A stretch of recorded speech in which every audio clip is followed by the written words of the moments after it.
Yes, let's get started. Hi, George. Nice to meet you. My name is Eric. Yes, ma'am. Yes, and yeah, I'll get us started so that you can start sharing. We've got a good group tonight, so Good. welcome. Yeah, welcome everyone to today's Denver Public Library program, Remembering Sand Creek, a Cheyenne's Perspective. If this is your first time joining a library program, welcome. We are so glad you are here. If it's not your first time, welcome back. We are also happy you are here. So my name is Erica Martinez, and I am part of the Denver Public Library family. And before I introduce today's storyteller, I want to share that today's program is part of the library's effort to rename the Byers branch, which is one of our 26 locations.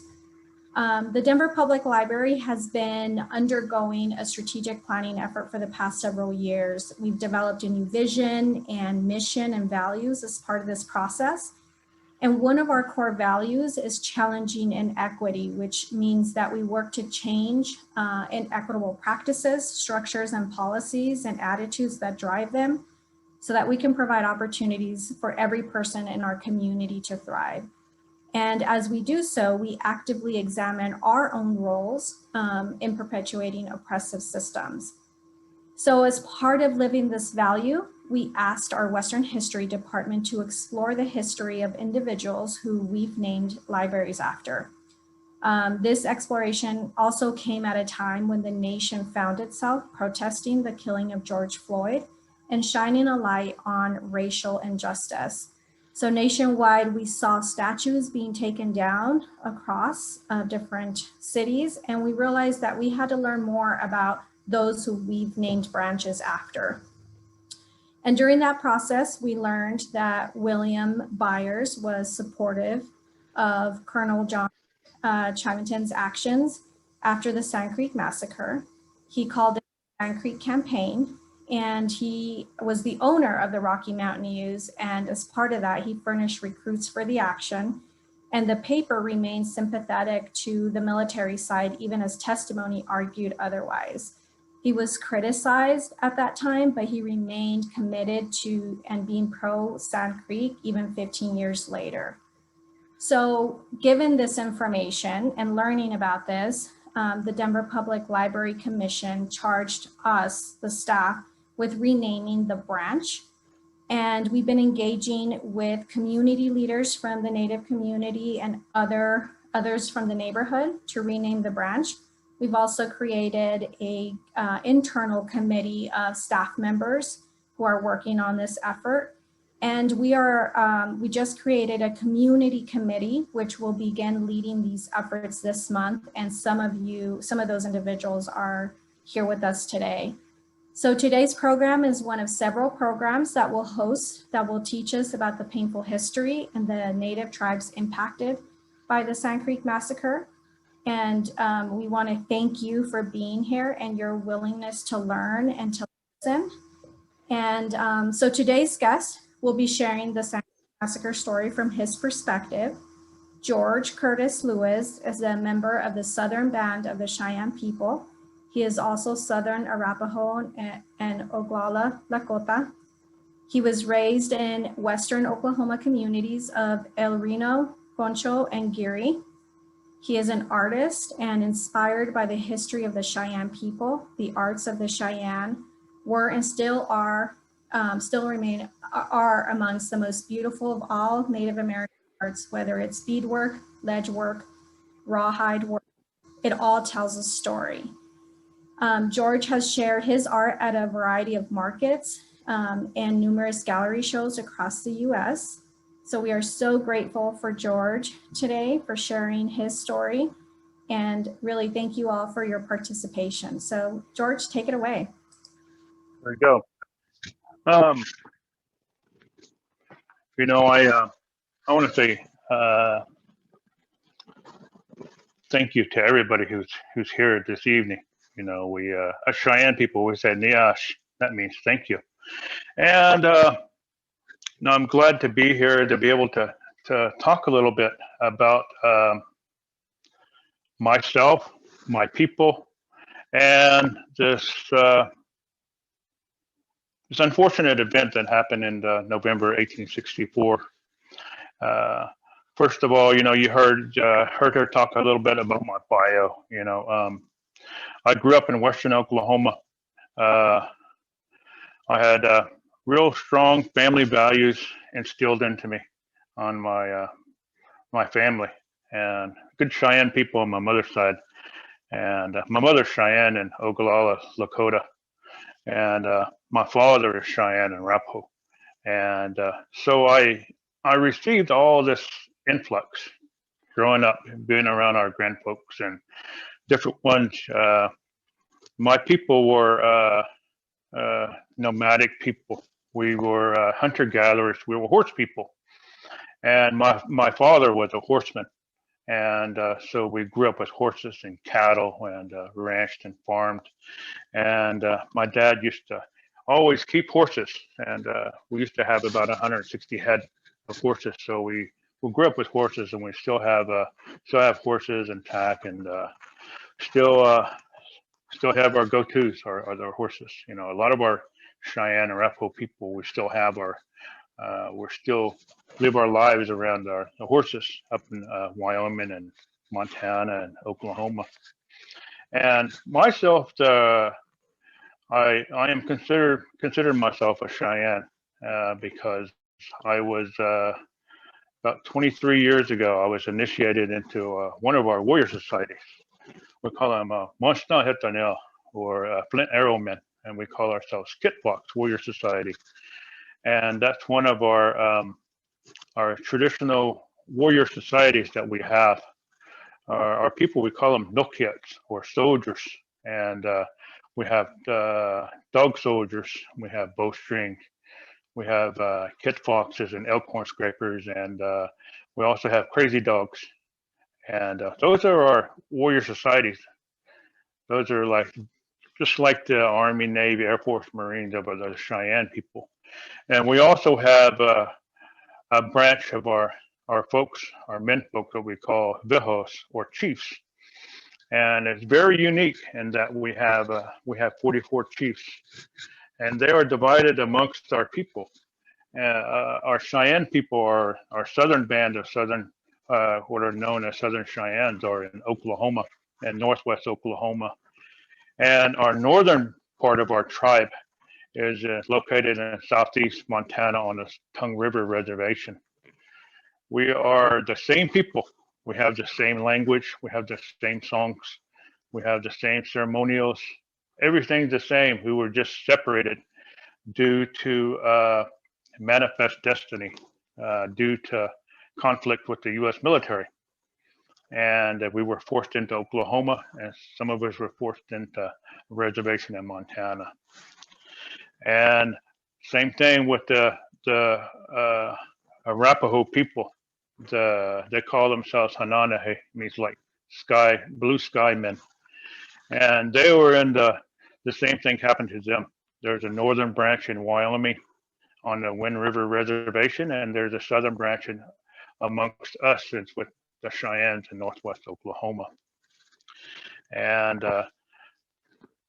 people know who the Cheyenne are. They hear Cheyenne, and they think of the Indians, and they think of the buffalo hunters, the people fighting the soldiers, and the teepees, and that's just a lot of people fall into that category. The Lakota people, the Cheyenne, Arapaho, the Crow, Kiowa, Comanches, and we were all out here on the plains, and our people were a small people. The linguists and anthropologists say the Cheyenne people are Algonquin. They say we come from the Northeast, from Canada. And a long, long time ago, before we came onto the plains, we were sedentary people. We just live in earth lodges and farm and raise corn and squash and pumpkins and different types of beans, varieties, and hunt and fish along these rivers in Minnesota and Wisconsin and North Dakota.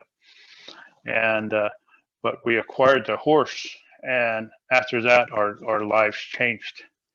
and we started moving more onto the plains. Our people were already out there around the Black Hills when we acquired the horse, and that brought mobility for our people, and we spread. Even though we were a really, really small tribe, maybe 2,000 people tops, we moved all over the plains, and we settled different lands, and we grew to know the animals' migration paths and everything. And one of the lands that we settled in was the Front Range of the Rockies in Colorado, and almost all the way down to south of Wassenberg.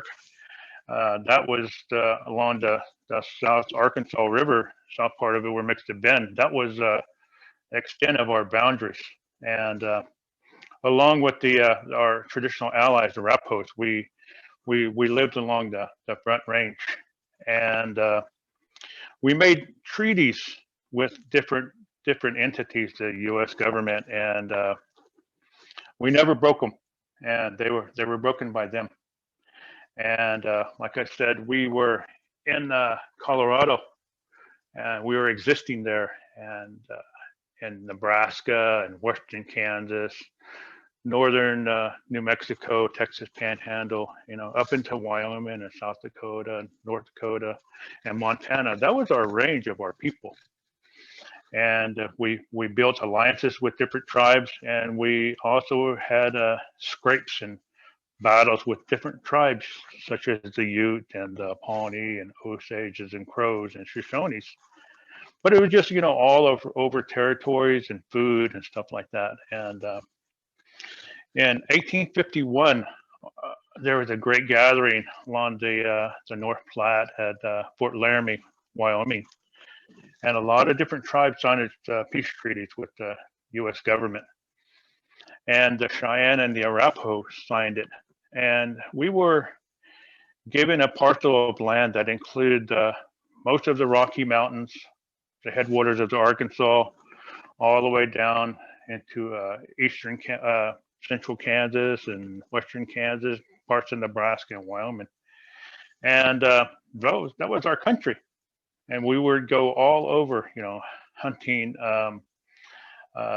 buffalo and antelope and elk and deer. Those were food sources. And also our women would forage for roots and berries and different things. And we would also fish along these rivers, that's how we survived. And so while we were out there, that was the epitome of the American dream, the so-called American dream, because we lived where we wanted to live, and prayed where we prayed, and lived how we wanted to live. And in the 1850s, around Pikes Peak, the gold was found, and it was found by people who were trespassing on our land, our treaty land. This land was guaranteed to us by as long as the river flowed and the grass growed, and the people came in, they found gold and silver and other minerals, and people came, and people back east, newspapers started writing about the gold at the grass. People, you can find gold and get rich overnight. And but they didn't think about the inhabitants, the Cheyenne people, the Arapaho people that were here. So all these people came in, and they were trespassing, and with that came some people, a lot of miners, rough people, evangelical people, Bible people, church people of all different types and breeds. And a man in Illinois, he saw this stuff, and he was a businessman, and he amassed a small fortune in Illinois, and he founded a town called Evanston, and he founded Northwestern University. His name was John Evans. And as a businessman, a shrewd man, he knew he could make money if he came west. So he came west. And when he got here to Denver and Colorado territory. He was well liked. People liked him. They flocked around him, and he was like a moth to flame. He drew people to him, and he met a man named and mind you, this is during the Civil War. He met a man named John Shivington, a Methodist minister. And John Shivington, he was a man of many deeds. You know, he was a hero of a Civil War battle that happened in New Mexico, the Battle of Glorieta Pass, where they turned the part of the Confederate Army that was coming out of southern New Mexico and Texas, turned them back there, and he came back to Colorado with accolades. He was it. He was that, and they say great minds come together, and that's what they were. These two people, Shivington and Evans, they got together, and they hatched the plans. They had political ambitions. Be U.S. senators and state senators and different things, but and they knew they could make a ton of money. But there was a problem. There was people there. The original inhabitants, the Cheyenne and Arapaho people, were there. They were in the way, and just go to places and you see the Oregon Trail, you see the Santa Fe Trail, you see all these different trails, the Immigrant Trail, all these different things. And all that falls into what I call manifest destiny. And these people, they rallied and they came west. A lot of them were immigrants from, Ireland and Scotland and Italy and all over, and they were just like us Indians. They wanted something. They wanted to own something. They wanted a piece of something. Maybe they were suppressed back in their home countries, but they come to America with dreams. And what they saw in the hills of Colorado and the mountains of Colorado was gold and mineral and be able to own a lot or two or different things. And that was their dream, And our dream as Cheyenne and Arapaho people was just to live the way we've always lived, out there as our hunter-gatherers. We were born on the plains. We held our religious ceremonies on the plains, and when our folks died, they were put away according to our customs on the plains. And but all these things came together, and there was different fights, different things happened in the spring of 1864. A Cheyenne village was attacked up there in Pawnee grasslands. Up there, in fact, my ancestors was there. It was a small camp. I had an ancestor. His name was Big Head, and another one named Porcupine Bear. They were there, and they turned the soldiers there. Then later on, there was other conflicts, and then came the Hungate Massacre. Some people say that some Arapahos hit them out there southeast of Colorado, and it was a brutal thing. What happened to them? I'm not going to say it wasn't. They butchered some people, a man, a family, and everything like that. And so the attitude back then in the day was, an eye for an eye. So Shivington, he wanted to, like I said, he wanted to gain personal glory, and he wanted to be somebody later on. And he hatched a plan, and he had it in his mind, and he knew it could be a stepping stone if he was to lead a successful attack against the Native Americans, the Cheyenne and Arapaho people at Sand Creek. And but our people, we got wind of this impending attack, and our people were at Sand Creek, which is northeast of Fort Lyon, northeast of La Junta, and down by Eads. And we were camped there, and it was a chief's village, and our chiefs, Black Kettle and white antelope, and different ones. They got wind of this this talk about these soldiers that those things going to happen. So they came to Denver in September, and I know this is we're talking about the Byers branch of the library there down by downtown, and within a half a mile of the Byers branch on the South Platte River there used to be a military establishment there called Camp Wells, and our people came in on horses and on buggies and basically came down through the streets of downtown Denver, went there to Camp Wells, and had a meeting with Evans and Shivington. And basically, through interpreters, we told them we want peace. We don't want to fight nobody. We have women and children in our camps, and we don't want nothing, no conflict. So, but Evans and Shivington, they had already had their minds made up, and basically told them, go back to your camps. You guys cannot control some of your young men. We're going to come over there, and we want war, and we're going to bring war to you.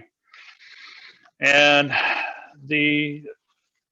our chiefs, we kind of somewhat got the notion of not being told correctly by the interpreters, that they thought everything, they left that meeting, they thought everything was good. And so they went back there, and and if you guys have been out there to southeast Colorado, it's pretty bleak out there in the sandhills, and the bison herds are back to the east, and you have a camp of like 300 dependents, women and children and old folks. You have to provide food for them.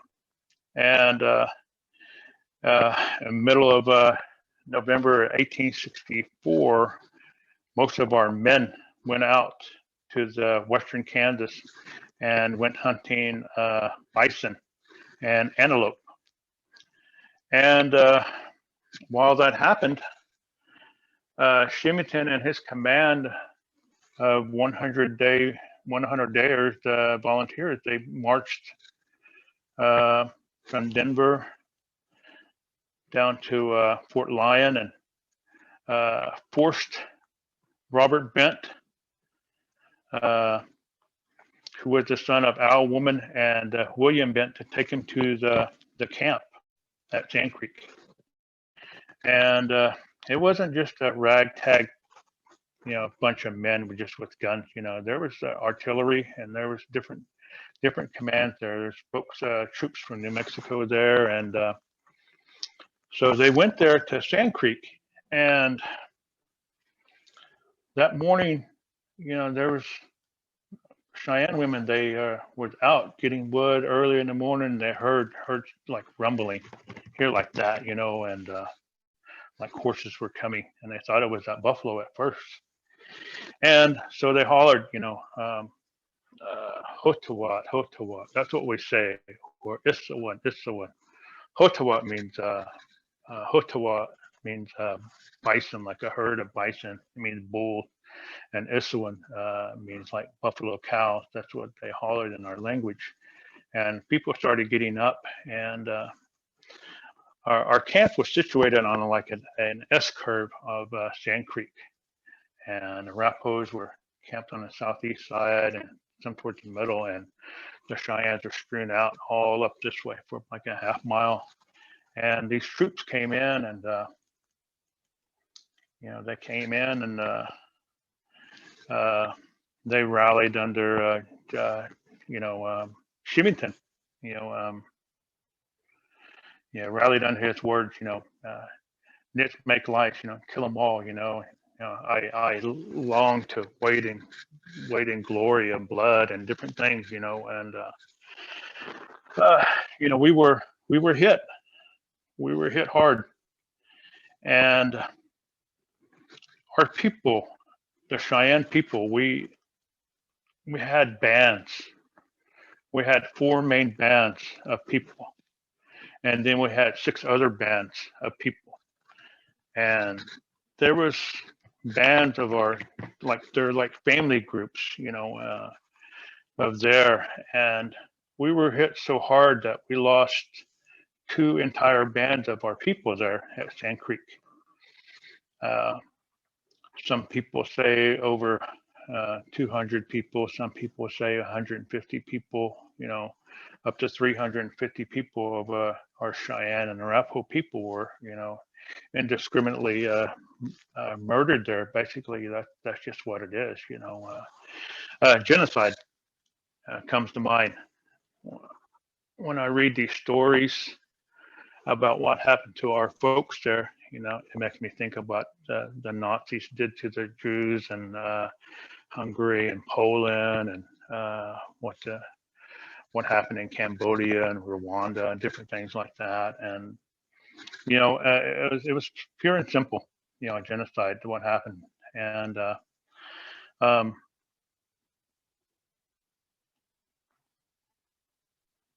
today,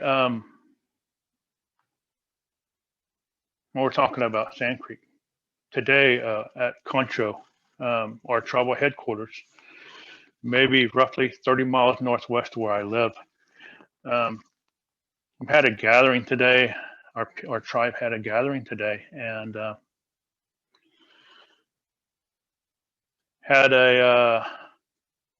people had ordered a memorial, a big granite piece that has teepees on there and has names of some of the Cheyenne people and some of the Arapaho people that were present there. They had basically the heads of the families that were there at Sand Creek.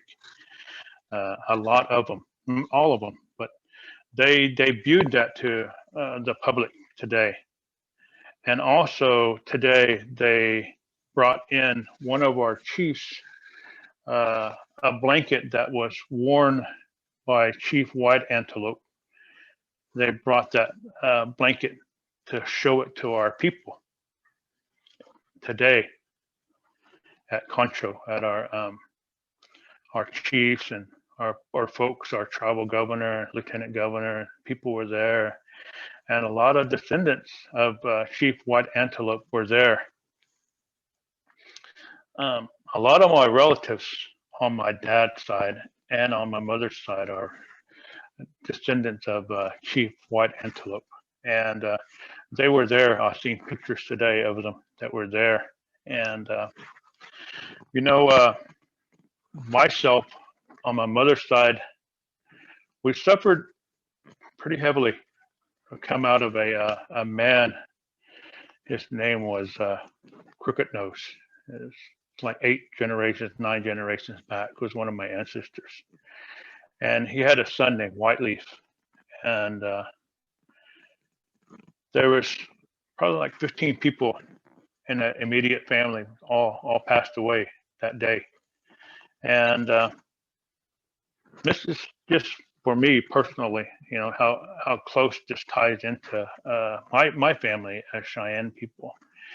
And we can go all out in Cheyenne country out in western Oklahoma, and other families have the same tie to it.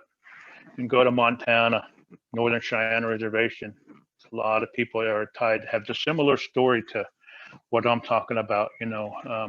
We've all lost families, and it's hard to think about it. Think about what happened out there that one November morning, and 7 years ago, well, about 15 years ago, I was in Santa Fe, and I was meeting.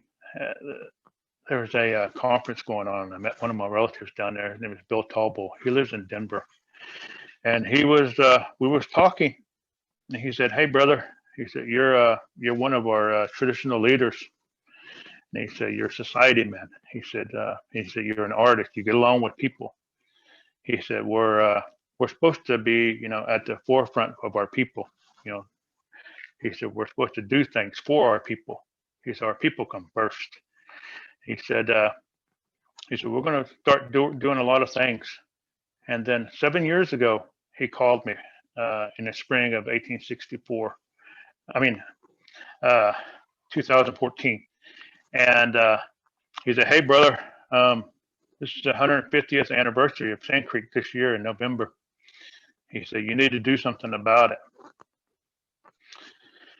He said, "You're an artist." He said, "Our history has always been told by the conquerors. It's never been told by ourselves." He said, "Never been told by the conquees." He said, "No matter where you go," he said, "nobody's telling our side of the story. Nobody's telling the Cheyenne side. Nobody's telling the Kiowa side.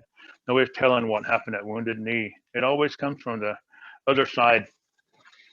So he said, "I want you to get some people together, some of your brothers that are artists, and put together something."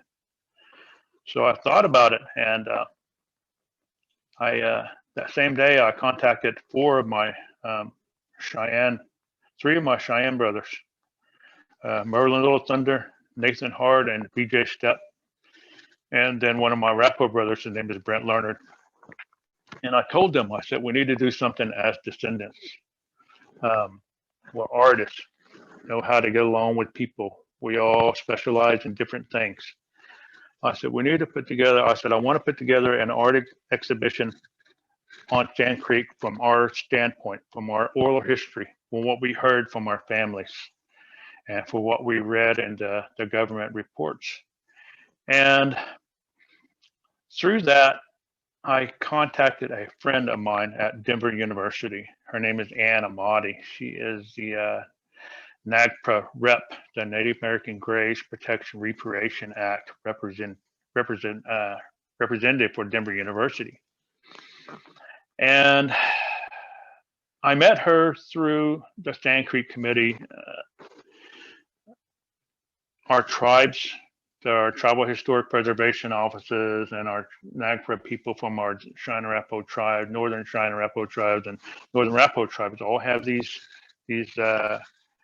programs. So I came up to a meeting before, and I met this young lady. So I said,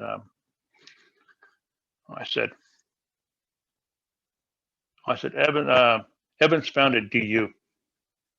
So I did work on the Evans report with folks that was put out by the Denver University, and which they found Evans culpable. And so I said, I got an idea. I said, I just putting together an art exhibition, and can we have it at DU? And she said, I want to talk to different folks, my supervisors and everybody else. And the next day she said, "Yes, we want to do this because it needs to happen. Need to know that, that DU is situated on Cheyenne Arapaho land." And at the same time, I contacted another friend of mine at the Denver Art Museum and told him the same thing of what I was putting together. And so we had a pop-up at the Denver Art Museum, and then we had a major exhibition of this art project that we called One November Morning. And all of us produced art. It was really, really hard to produce because we put together from the standpoint of, people getting killed and are people being attacked. And because we know as visual artists, art is 1,000 more times more powerful when you give it a visual reference than opposed to me speaking. And we had an opening there.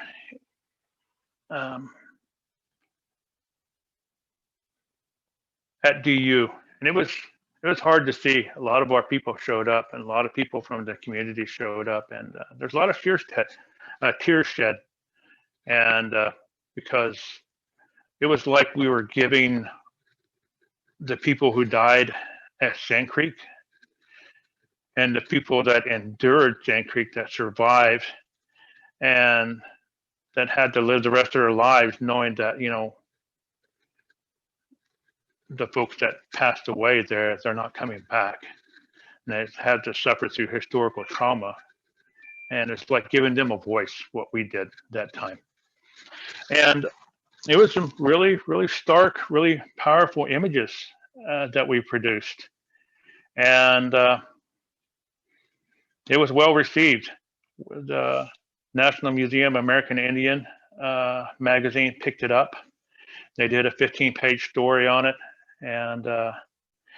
And then we were contacted by a lady at Northwestern University in Evanston, Illinois, and they wanted the same.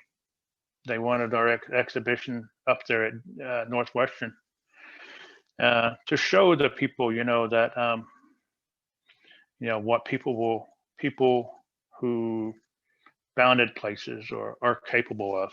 And so we did things. We did some heavy duty images.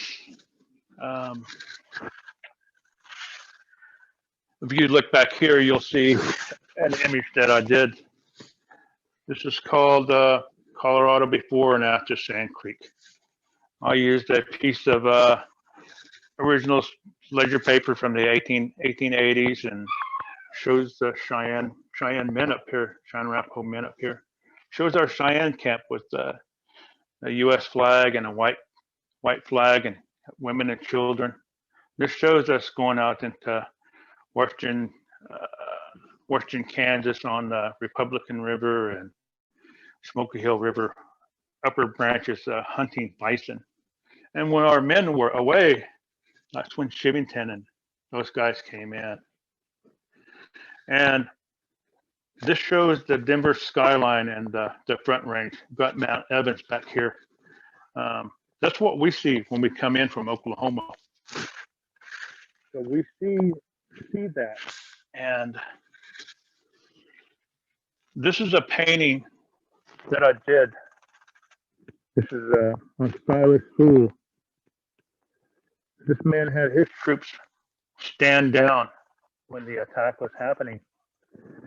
So this shows the Cheyenne women coming with their children to pleading for mercy. And so we did that. And it was really powerful. We just wanted to let people know there's two different sides, and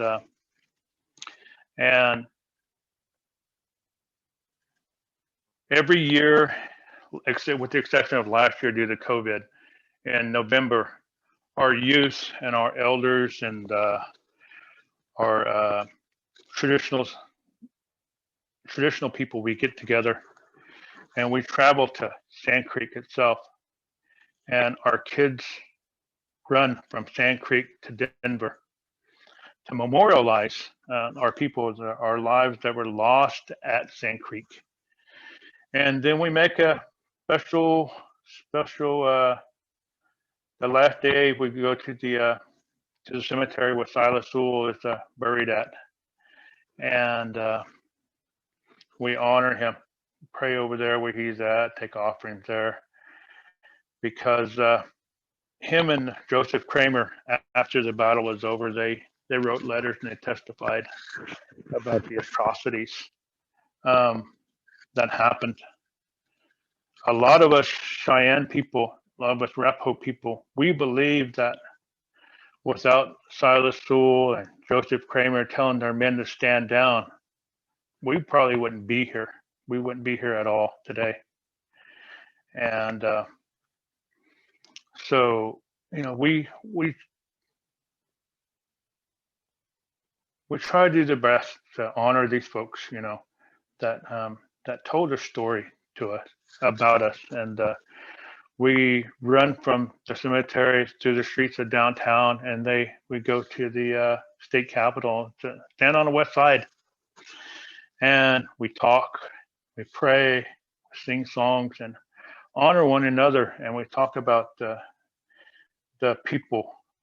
We talk about how we still exist today, and how we have learned to forgive people that done wrong to us. And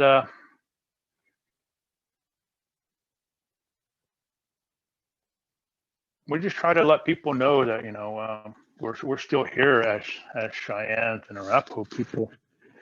And, you know, I still come up ever since then, you know, I still come up every year.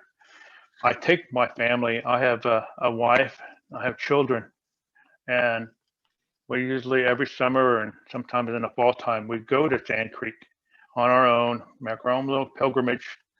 We take food and tobacco and we go there because as natives, that's what we do because we lost so many people and we lost people that died of wounds afterwards.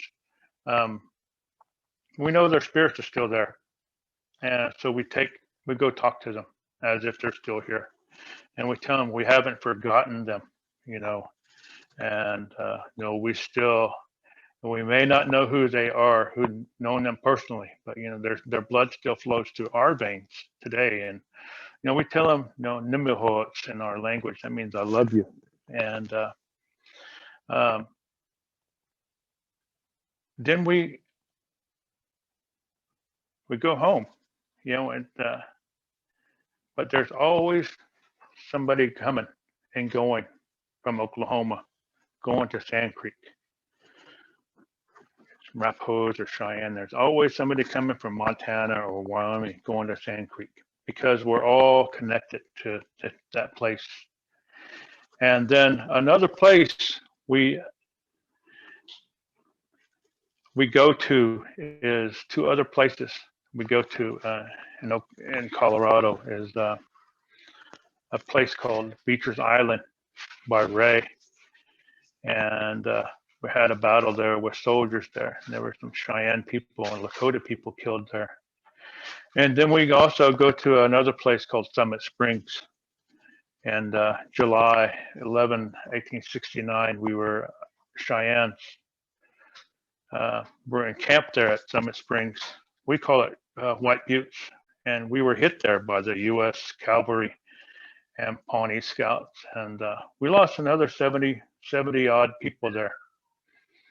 And so we go back there.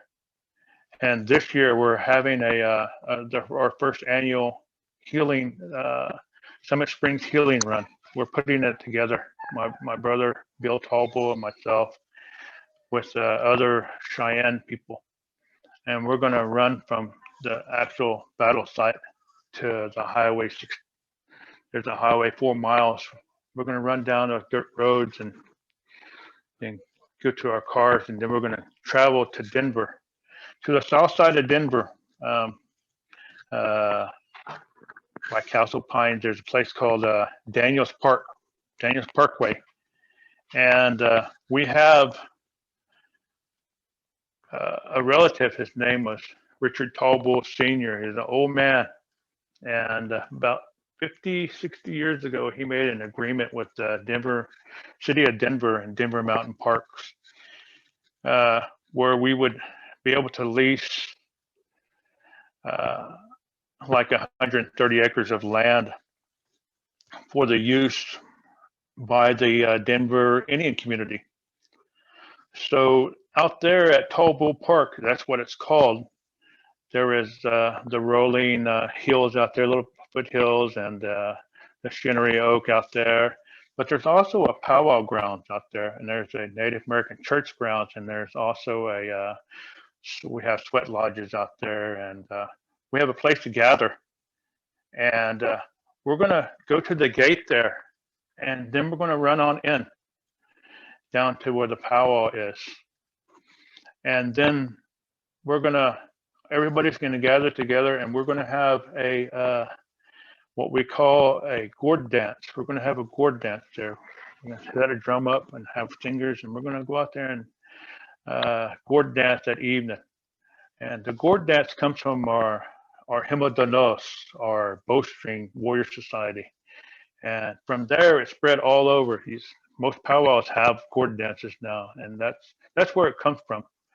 And we spread to our allies, the Kiowa and Comanches and Rapos. But we're going to have a gourd dance there, and then we're going to feed the people that come there. 2 years ago, we went up there to Tall Bull Park. My boy Harding, my cousin Max Bear, his daughter, myself, and my Tall Bull relatives. We all went up there, and one of our close friends named Brian Green, and we got permission from the landowners to camp up there. So we put 2 TVs up and had a little ceremonial. We went out there and sang and made offerings, and from there we went to Denver to Tall Bull Park, and we had a big meal, and we had some of our ceremonial society brothers from Oklahoma come up, a man named Randy Hawk and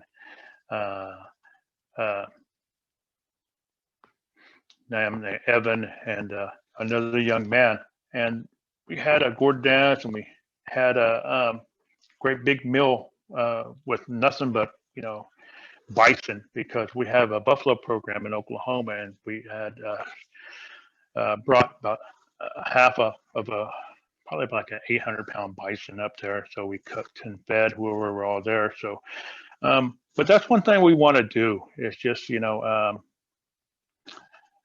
let people know, especially our youth, know that who they are, where they come from. Colorado's our homeland, and we want our kids to know that when you go to Denver, that's our home. When we go up there to Colorado, that's our home. And whether you're Arapaho or Cheyenne, that's our homeland. Our people are there, our spirits are there. And we had ceremonies there. We tell them all these different things, these different aspects of the life that Cheyenne's had. We tell them the good and the bad. It wasn't all about being massacred. It wasn't all about warfare. There was, families being born out there. There was, all different types of life, out there. And it wasn't the good always outweighed the bad. It seems like we were hit hardest in the Indian Wars because our people, we never gave up. We never backed down. And through that, being an artist, I was contacted by some folks, and there is an effort about renaming Mount Evans, and there's an effort about renaming some of the mountains with ill-fitting bad names like Squaw Peak. And I want to show you guys some of this art that I was asked to do.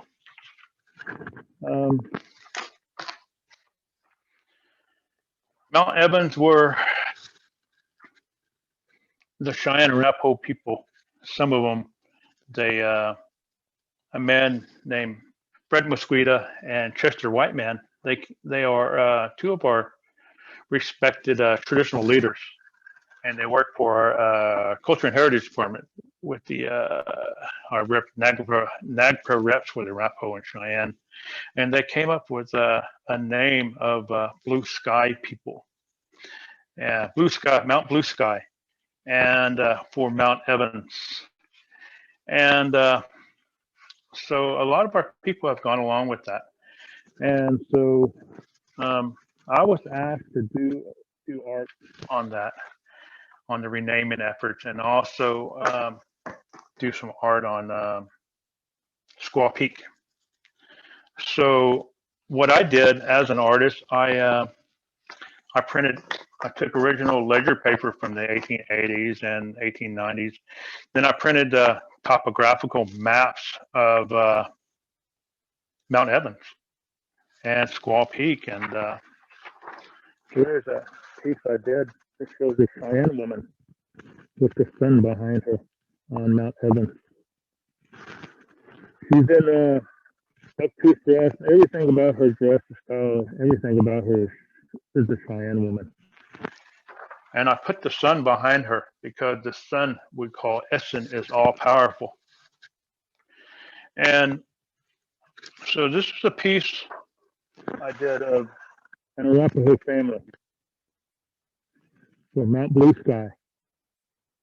And everything about their beadwork on their dress and the style of dress, everything, these are all Arapaho designs. Rapu and Cheyenne designs are similar, but are not exact. We have similar meanings and everything like that. But it shows a Rapu man wearing a headdress and his boy in front of him. Then it shows a Rapu woman and her daughter. And that's on a topographical map of Mount Evans. And also there was a call, some people wanted to rename Mount Evans after Owl Woman. Owl Woman was a Cheyenne woman who married William Bent, and they have a big legacy in Colorado. And we call Owl Woman in our language Mishta He. Mishta literally means owl or ghost, and He means woman. So this is one I did of a Cheyenne girl, and she has an envelope high dress on, a piece on there, and everything about her. And she's looking at like she's on the mountainside. And then this other piece is, I printed a piece of Squaw Mountain, and this shows a Cheyenne man. A Cheyenne man holding his little boy in his arms, and his wife is directly behind her. She has a lattice cradle board on her back. And then they have two daughters, a teenager and a young girl, probably 8 or 9. And these images on these that I just showed you, those are symbolic in my mind of the people that we lost at Sand Creek. I did that, to let people know that, that we're not savages, we're not people without a soul, like Governor Evans thought of us, We were people like this. Basically Cheyenne people, Cheyenne man and a Cheyenne woman in a peaceful path along the big timbers at the Arkansas River. And like this right here. This is a knowledge keeper. This is what it's called. This is about the old folks that still today that can let us know, or younger people know about who they are. They're instilling the language, the traditions, and things about who we are. So, and that's what I utilize as an artist. I want to give people a visual impact. I want people to know that, yeah, they're still here. When they come by a piece of art off me, there's a story behind each piece. And it is like this one here. If you see this right here by my pinky, that is called Tsistas, Tsistas. People know me as a Cheyenne. And Cheyenne is a take of a Lakota or Sioux word, Dakota word, Shayela. And Shayela means like red talkers. We can't understand them. That's what it means in the Dakota, Lakota, Nakota language. When they couldn't understand us when they first met us, so they called us Shayela, the red talkers. But our people, when we see each other, we say Natista. I'm Cheyenne. And Tsistas means like desert people, expanding people, or the people. That's what it means, Cheyenne. And we're always going out. So when you come down to our tribal headquarters and you see a sign that says Tsistas and Hananahe. Hananahe means Rapos. That's how the Rapos call themselves. But Tsistas is what we call ourselves. And so that's, I wanted to talk about a lot of different things. I wanted to explain a lot of different things. And if you guys want to come out to Morrison, June 5th and 6th, come to Tesoro Cultural Center on top of the hill out west of Lakewood, like you're going to Fairplay. And the southwest corridor, go that way, right on the top of the hill. On the Left side, north side. there's a fort up there. It's modeled after Bent's Fort. There's an Indian art market, and there will be 20-some, 30-odd artists. Some of the leading artists in the United States will be there, Native American artists. I will be there. I'll have an art booth. I will have a lot of my original ledger art. I will have some rawhide art that I make, and we will have exhibition dancing by a lady named Sarah Orange from Hammond, Oklahoma, a really great Cheyenne woman, and William B.J. Stepp, a traditional dancer. And we will have,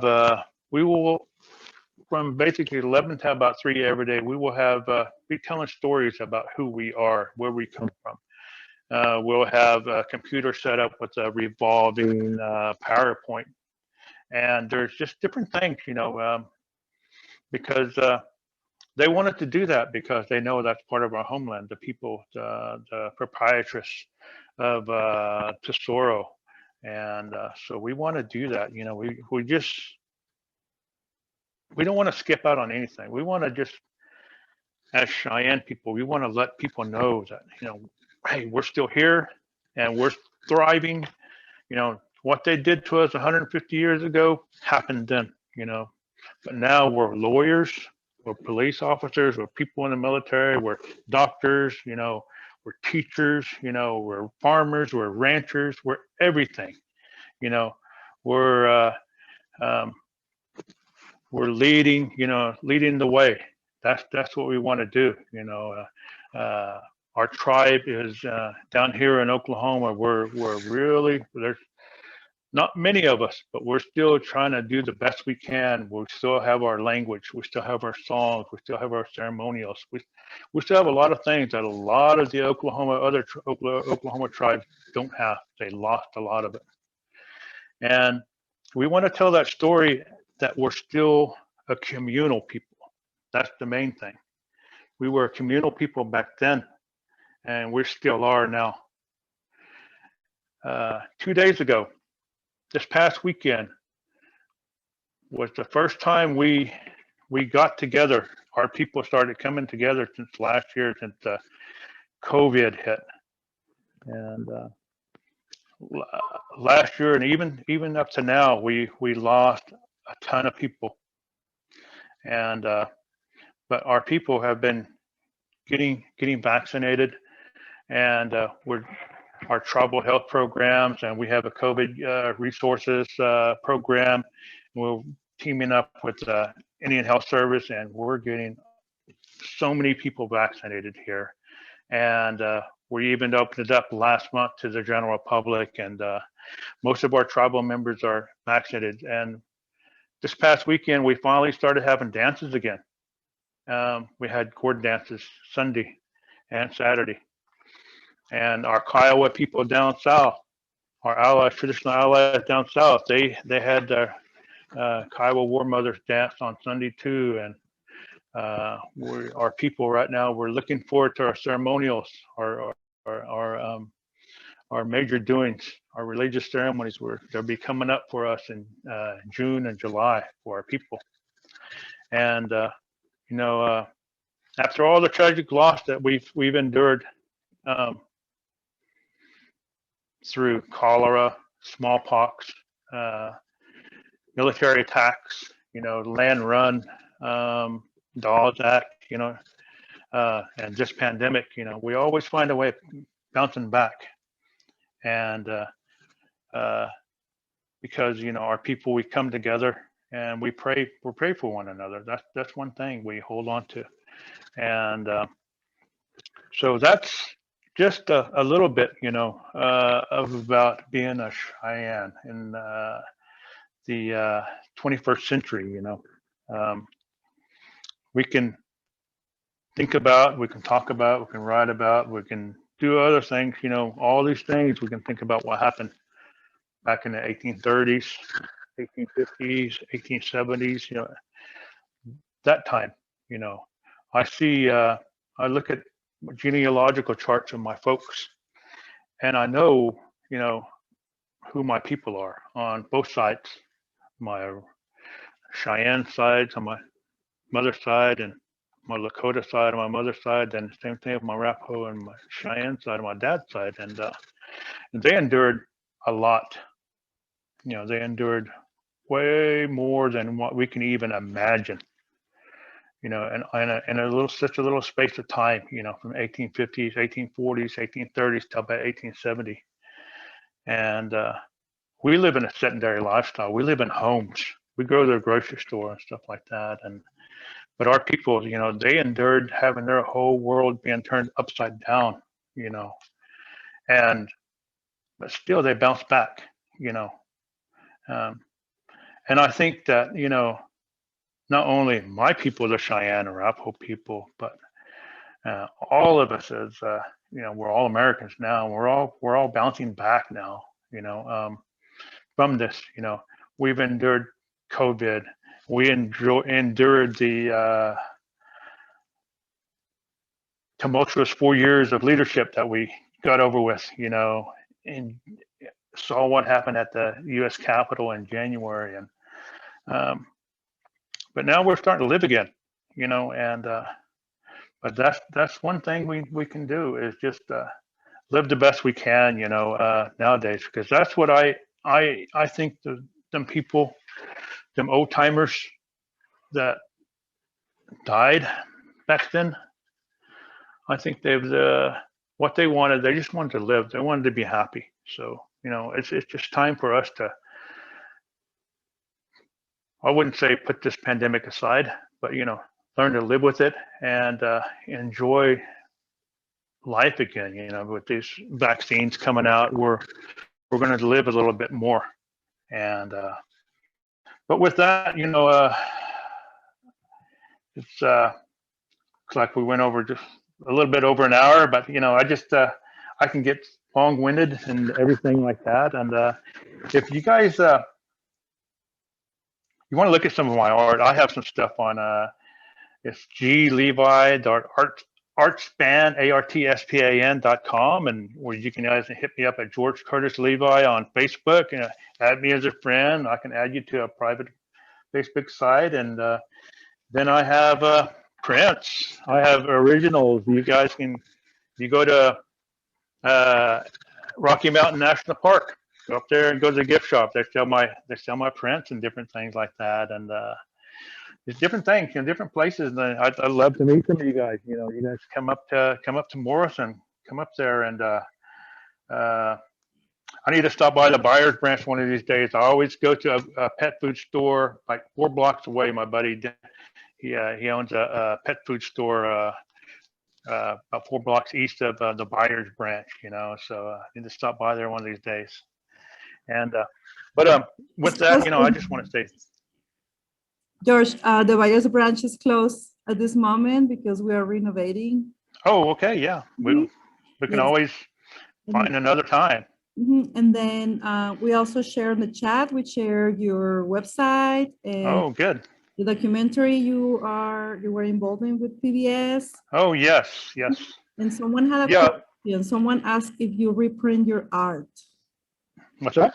Someone asked if you reprint your art.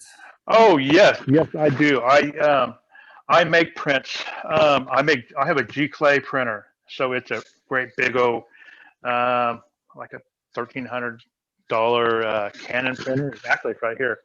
It's got 12 different print nozzles on there, and I make G-Clay prints, and the Smithsonian sells my prints, National Park Service, different ones like that, and I will have prints with me, G-Clay prints, but this isn't original, but I will have play prints with me up there in Denver.